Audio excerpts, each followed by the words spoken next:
একটা ফল পাওয়া যাবে বলে আমার মনে হয় না। আমরা কি তাহলে হতাশ না? হতাশ না এই অর্থে যে আসার দুটো দিক আছে। নাম্বার ওয়ান হচ্ছে মানুষের মধ্যে একটা চিন্তা ডেভেলপ করেছে যে কেউ ফেসিবাদী আচরণ করে শেখ হাসিনার মতো লোক টিকতে পারে নাই, ভবিষ্যতে আর কেউ টিকতে পারবে না। যদি টিকতে না পারে তাহলে আমার বক্তব্য হচ্ছে এইটা আসার দিক। এর সাথে আমার হতাশা হচ্ছে যে আমরা কি আবার আবু সাঈদের মতো জীবন দিতে হবে এই ছেলেগুলোকে, আবার মুগ্ধের মতো ছেলেগুলোকে জীবন দিতে হবে। নাম্বার টু হচ্ছে আসার দিক যে আমাদের এই জেনজি জেনারেশন যাদেরকে বলে, একপরে এখন জেনারেশন দিকে আরও ডেভেলপ করেছে, আলফা জেনারেশন চলে আসছে। তারা বলতেছে এখন আবু সাঈদ মুগ্ধের মতো আমরা জীবন দেব না, তার আগেই ফেসিবাদের ঘাড় মটকে দেব।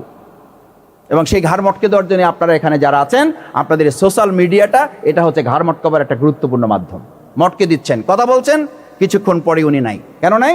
আপনাদের এই যথেষ্ট সামাজিক যোগাযোগ মাধ্যমের সচেতন ভূমিকা, কিছু ক্ষেত্রে নেতিবাচক দিক আছে, কিন্তু যথেষ্ট সচেতন ভূমিকা। এবং শেখ হাসিনাও কিন্তু এটা বলেছিল যে আমাকে মাঠে পরাজিত করা হয়েছে 5ই আগস্ট, তার আগে আমাকে সামাজিক যোগাযোগ মাধ্যম পরাজিত করেছে জুলাইয়ের আগে। আমি মিডিয়ার কাছে সামাজিক যোগাযোগ মাধ্যমে আমি পরাজিত হয়েছি জুলাইয়ের আগে, তারপরে 5 তারিখে এটা ডিক্লারেশন হয়েছে।